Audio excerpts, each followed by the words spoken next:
Hello, folks. Has it ever happened to you that you feel very uncomfortable about the investments that you have made? Moment you hear some news, you go and redeem your mutual funds, or you feel that the rate of interest given by the FD or whatever instrument you have invested is just not enough. Well, that that could have happened because probably you have not done your risk profile yet. Because the first thing that you do in your financial planning is decide your financial goals, and after you decide your financial goals, you do your risk profile. The advantages of doing a risk profile is: number one, you are comfortable with whatever investments you have done, and number two, you feel confident yourself.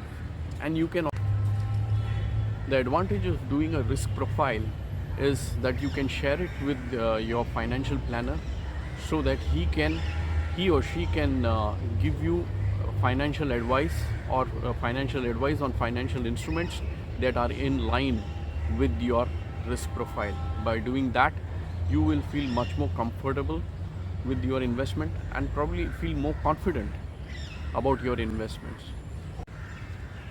I would like to inform you that I have a do it yourself type of a risk profiler, or a DIY risk profiler, which I can send it across to you if you DM me, or if you send me a mail on this email ID given below. Probably that much of importance is not given to risk profiling.